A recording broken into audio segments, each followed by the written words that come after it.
The socket wrench clinked in the bottom of the box. Not loud, not sharp, just enough to echo a little in the garage's quiet. I could smell the old oil soaked into the wood of the workbench, the faint sting of rust in the air. The morning sun hadn't burned off the dew yet, and the concrete under my boots was still damp and cold. That's where I was, standing in the half-open garage of the house I grew up in. Except now, it wasn't mine, wasn't ours, it was his. My brother's. Dad died on a Monday. Massive heart attack, they said. Quick, they said, like that made it easier. I was at work when I got the call, climbing up a rickety ladder to fix a duct above an office that smelled like cheap lavender spray. The client was already giving me that look like I'd tracked dirt on the carpet. My phone buzzed in my chest pocket. I didn't recognize the number, thought about ignoring it, but something told me to answer. I still regret doing that on speaker. This is Colin Garrett. I'm afraid I have some bad news about your father. There was a pause long enough that the woman at the desk looked up at me, eyebrows raised. What happened? I'm sorry, he passed away this morning. I must have just stood there. I know I came down the ladder. I know I sat in my truck outside for maybe an hour. I know I called my brother. He didn't answer. Sent me straight to voicemail. A week later, we were sitting in the attorney's office. My brother David looked like he had somewhere better to be, all expensive watch, crossed arms, tapping his knee like this was a dentist appointment. David had always been the sharper one, private school, law degree, slick hair, good suits, the kind of guy who says I'll circle back and means it. Meanwhile, I fix HVAC systems and drive a 15-year-old Chevy that leaks something I haven't identified yet. We were never close, not since high school, and I'll admit that's partly on me. The lawyer, some soft-voiced guy named Bill, cleared his throat. I've read the will, it's straightforward. I remember the way the folder looked when he opened it. Cream-colored paper, black ribbon, too formal for Dad. To David Garrett, Bill said, I bequeath all real estate property, financial accounts, and assets pertaining to the Garrett estate. David didn't blink. And to Simon Garrett, that's me, I leave my personal tools and contact information for further arrangements. I swear to God, I thought it was a joke, like there was another paragraph coming, but that was it. A box of tools and a phone number. I didn't speak to David for the rest of the day, not at the wake, not at the funeral, not when I carried the same casket he didn't help me load into the hearse, not when I sat next to his stiff shoulders while people whispered about how alike we looked. Afterward, I drove back to the old house to pick up the box. David was already there. He was in the kitchen with a realtor, pointing out fixtures and talking about maximizing curb appeal. There were still sympathy cards on the counter, still crumbs in the toaster Dad used every morning. I stood in the doorway until he noticed me. He didn't even flinch. It's in the garage, he said, by the bench. I had it packed already. That was it. No, how are you holding up? No, can we talk about this? Just business.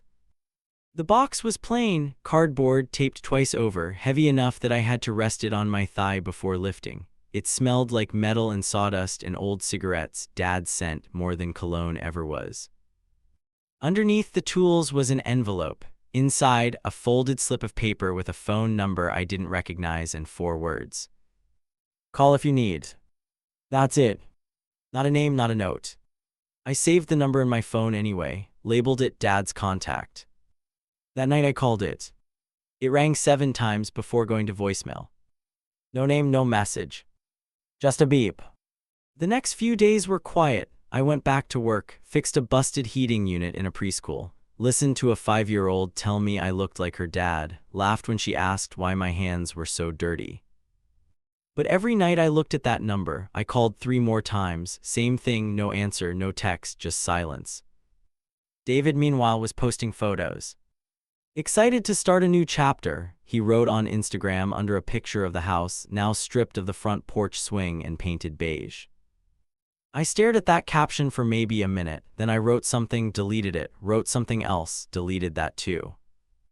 Eventually I just put my phone down. A month later I got a letter, no return address. Inside was a single sheet of paper, a photocopy of Dad's will, the same line circled in red. To Simon Garrett, I leave my personal tools and contact information for further arrangements. Scrawled underneath in unfamiliar handwriting was one word. Why? I don't know why I kept it. I should have thrown it away, but I didn't. I tucked it inside the glove box of my truck next to the expired insurance card and a pack of gum that tastes like paper now. Something about it felt unfinished, like there was something else I wasn't seeing. So I started going through the tools, slowly one by one, cleaning them, testing them, holding each one like it meant something. And that's when I found it. In the base of an old cordless drill, the kind with the battery that clicks out like a magazine, there was a folded piece of receipt paper, taped up, tight. I peeled it open. It was a name, an address, and one more line. "He'll explain everything."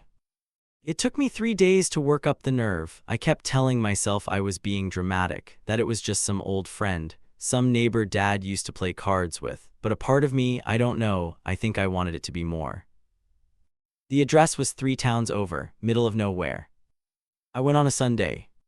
The place was a mechanic shop. Half the signage was missing. There was a closed sign in the window, but the door was unlocked. Inside, it smelled like burnt rubber and stale coffee. A man in coveralls looked up from behind a register. "You Simon?" he asked. I hesitated. "Yeah." He nodded like that explained everything. "I was wondering when you'd show up." The man behind the counter had that kind of face that made it hard to guess his age. Could have been 40, could have been 60. Lines cut deep into his skin, but his eyes were sharp, alert. His name tag was scratched down to the bare metal, unreadable. He didn't offer his name, just gestured to the stool by the register like we were continuing a conversation that had already started years ago. "Your dad said you might never come," he said, grabbing a mug from under the counter and filling it with coffee from a burnt glass pot. "Told me not to push, but I kept the place ready, just in case." I didn't sit. I leaned against the counter and tried to read him. "You knew my dad." He gave a quiet snort. "Knew him better than most." "Better than his own sons?" I asked, and instantly regretted how bitter it sounded. But the man didn't flinch. He just stirred his coffee with a greasy spoon. "That depends on the son." I didn't know what to say to that. He didn't offer more right away. He just let the silence sit between us like it was another customer. I looked around the shop. A beat-up vending machine in the corner, a half-torn poster for a vintage car show, a wall of tools more organized than mine ever were. I spotted a framed photo near the register, a younger version of the man standing next to Dad, both covered in grease, grinning like idiots, one of them holding a torque wrench like it was a trophy. "He never mentioned you," I said eventually. "He wouldn't have," the man said, "not unless he thought you were ready." That made me bristle. Ready for what? A scavenger hunt, some cryptic inheritance puzzle, because so far all I've gotten is a box of rust and a phone number that ghosts me. The man finally looked at me, really looked. "You ever ask why your dad kept that shop running when he didn't need the money? Why he held onto those tools when he could have sold them for parts?" I figured it was just habit. He smiled, but it wasn't warm. "Everything your father did was a choice, same as this." He reached under the counter and pulled out a second box, smaller than the one I'd found in the garage, but clearly just as old. Dust lined the edges and the tape had yellowed with time. He slid it across the counter toward me. "What is it?" I asked. "It's yours, same as the rest."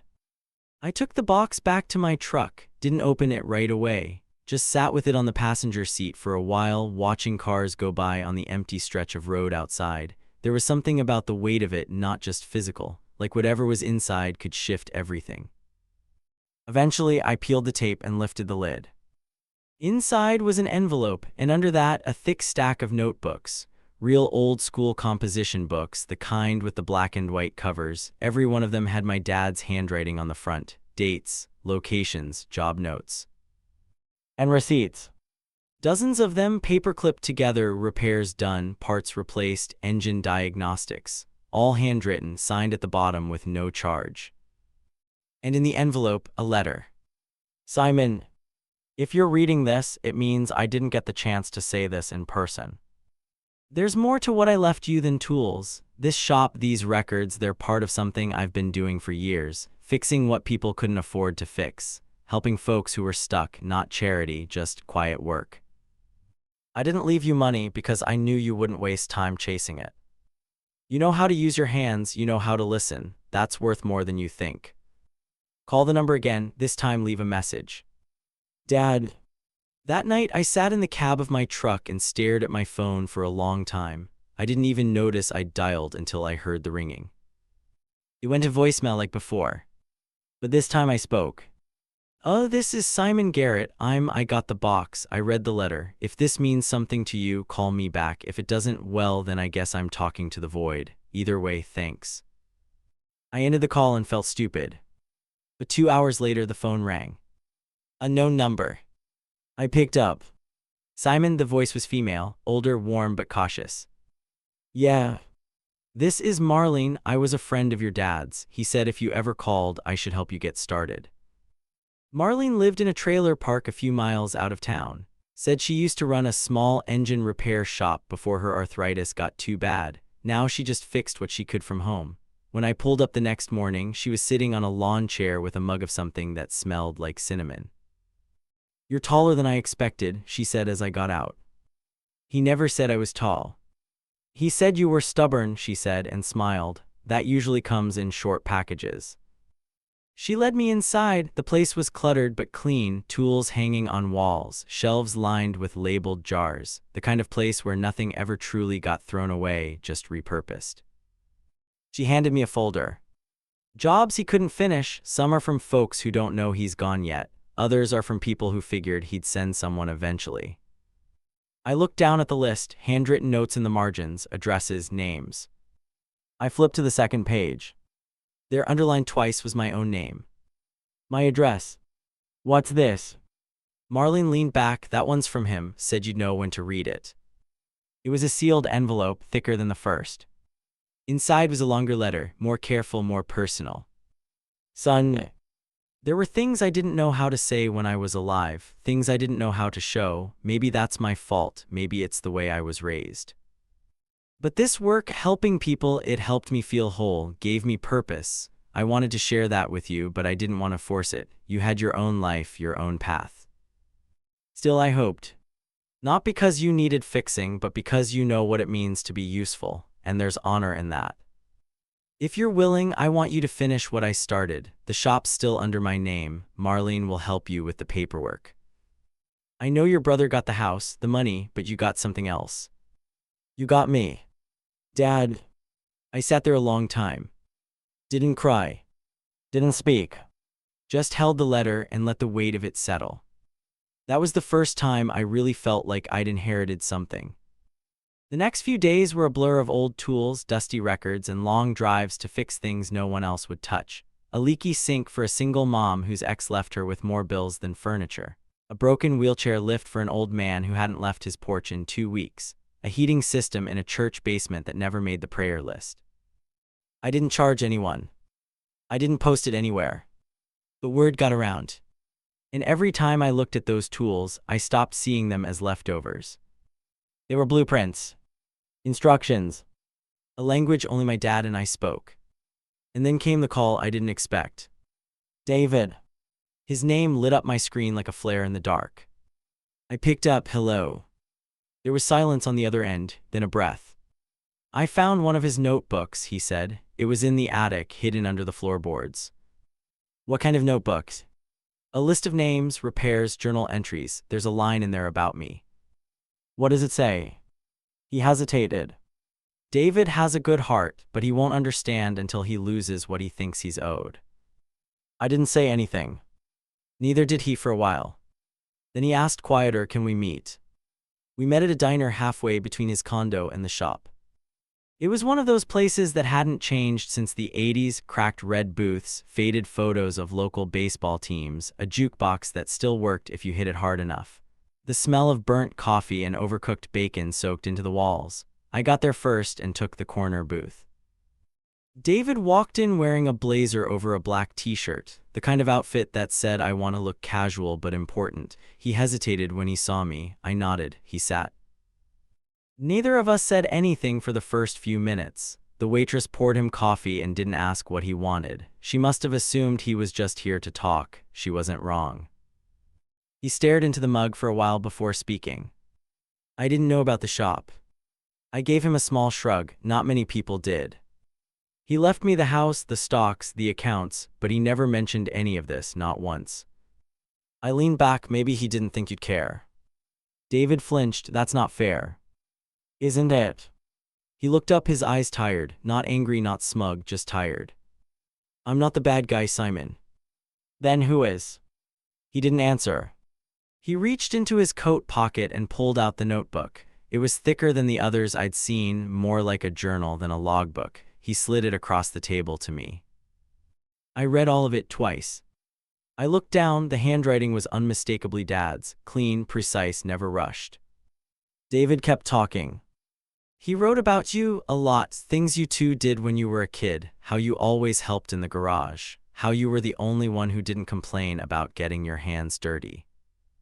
I felt something twist in my chest. He wrote about me too, David said, but it was different. He hesitated.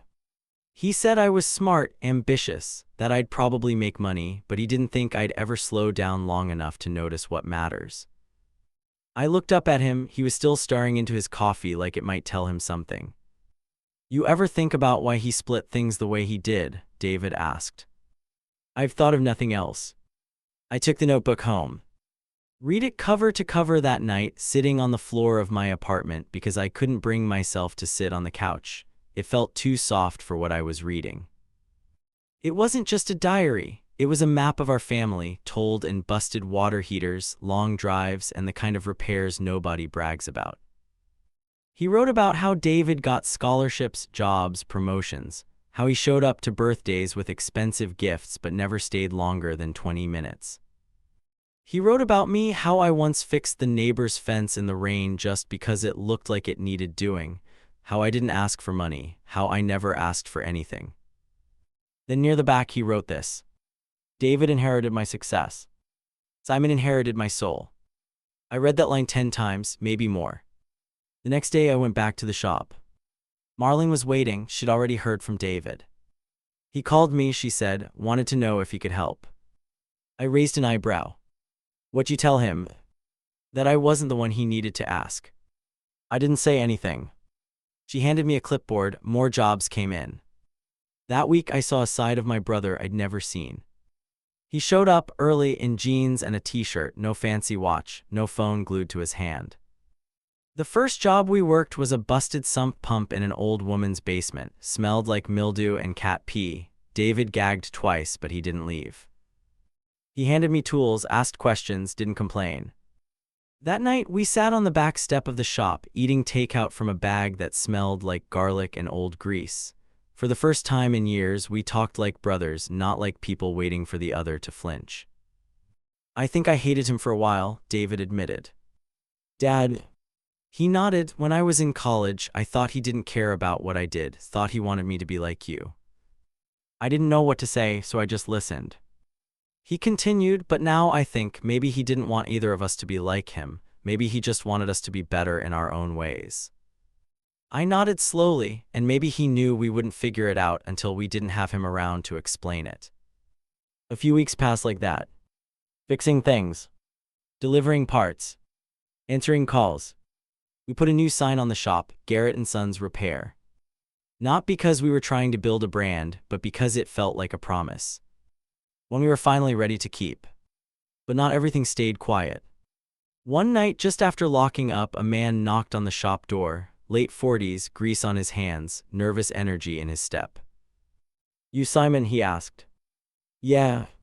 He reached into his jacket and pulled out a folded piece of paper, handed it to me without explanation. Inside was a deed. To a plot of land I'd never heard of. Signed by Dad.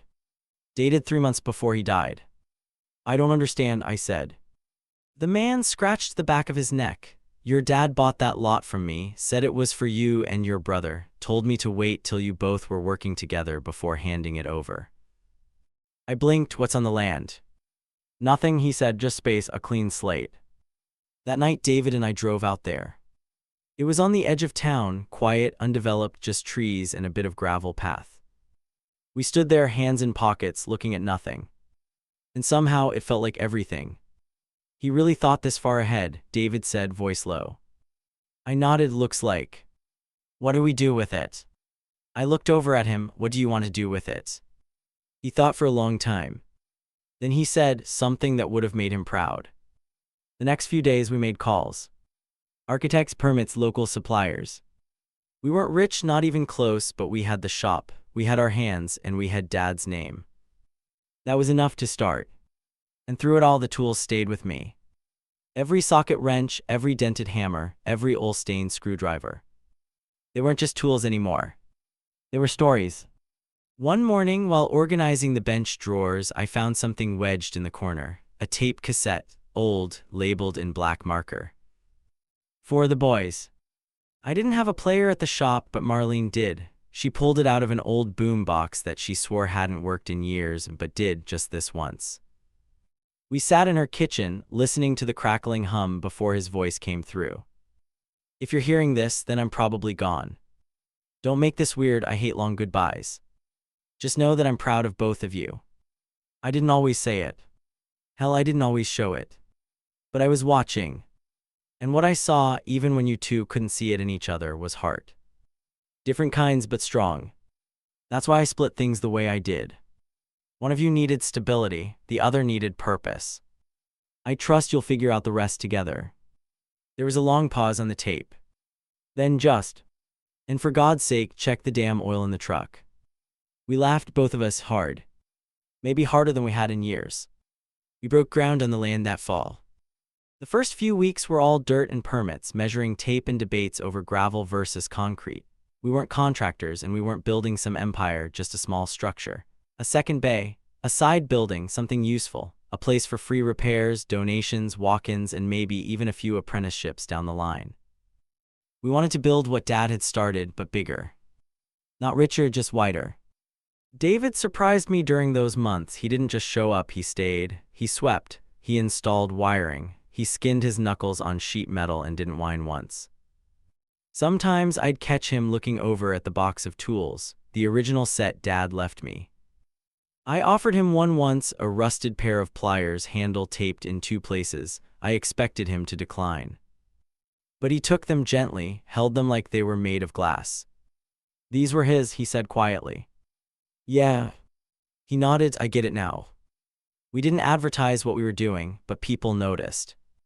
A couple of the kids who hung around the gas station across the road started walking over, first out of curiosity, then out of habit. One of them, a teenager named Andre, asked if he could help sweep. I handed him a broom. He never stopped showing up after that. Another day, a woman pulled up in a minivan with a busted taillight and a look that said, I can't afford this. Before she even asked, David told her it's covered. She cried, not loud, just that kind of quiet, surprised cry that comes from someone used to hearing no. That night, I found David alone in the back bay, wiping his hands with a rag and staring out at nothing. You okay? I asked. He nodded, then said, he used to do this every week, huh? Every day, I said. David blew out a long breath. I really didn't know him. I didn't say anything, there wasn't anything to say. But I sat beside him, and we just stayed there. Thanksgiving came around, and for the first time in years, we had dinner together. Just the two of us. No tablecloths, no fancy decorations, just 2 folding chairs and a pile of takeout on the hood of my truck. Halfway through, David asked me, do you think he ever regretted how he raised us? I chewed on that for a while. No, I said, but I think he regretted how little time he thought he had left to fix it. David nodded. Then I want to move some of the money, the inheritance. I looked up. I don't need it all, he said, not anymore. He didn't say it like a grand gesture, he said it like he was finally seeing things clearly. Like he wanted to do something right. A few days later, he wired half of what he inherited into a new account under the shop's name. I stared at the notification for 10 minutes. Then I called him. You sure? I should have done it sooner, he said. Winter slowed things down, but not by much. The new bay got finished right before Christmas, painted it ourselves. Dad's name went up on the front in old metal letters Marlene had pulled from a junkyard sign years ago. GARRETT repair, built by hand, paid for in kind. We didn't have a grand opening, no ribbon cutting, just started unlocking the doors earlier and staying open later. People came. A lot of people. Some paid, some didn't, we never asked. Andre started learning real repairs. Marlene stopped by every morning with coffee and stories that were older than the shop itself.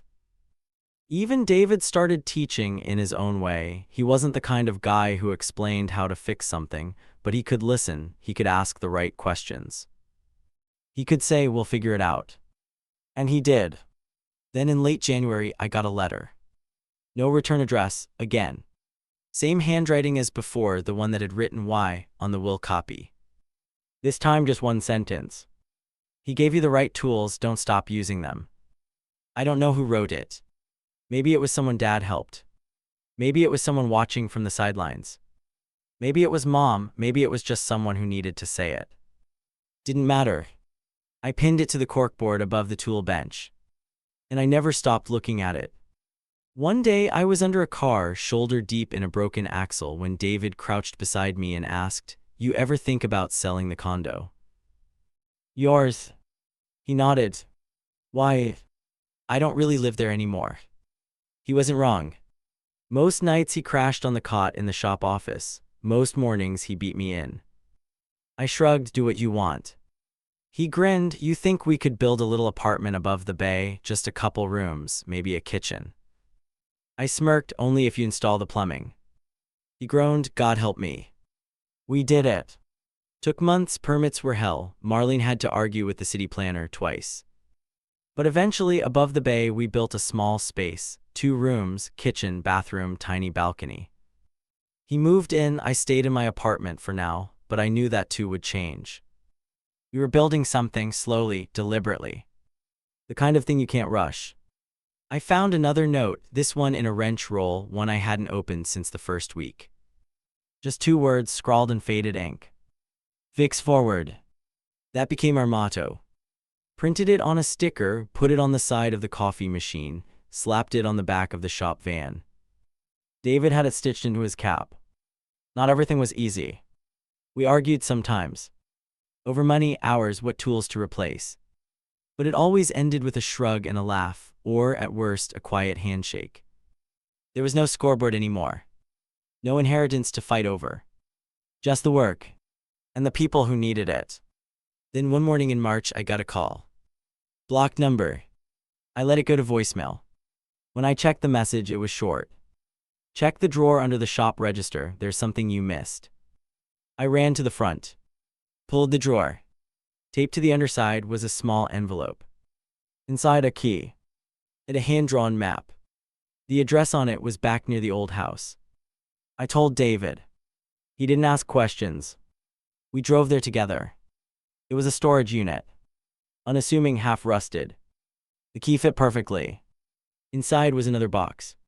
Smaller, black metal. And inside that, a single photograph. Of us. Me, David, and Dad. Taken sometime around 1999, judging by my haircut. We were standing in front of the garage, all 3 of us greasy, grinning, me holding a wrench, David holding a clipboard, Dad holding a beer. On the back of the photo, in Dad's handwriting. "Someday you'll both understand. I wasn't splitting you apart. I was setting you up to find each other again." Spring came slow that year. But when it did, it came all at once, like it had been holding its breath for too long. The trees around the edge of the lot finally shook off winter, and the cracked sidewalk out front started growing those stubborn little weeds through the seams again. I didn't pull them. Dad used to say, if it breaks through concrete, it earned its spot. It was a Thursday morning when the local paper showed up.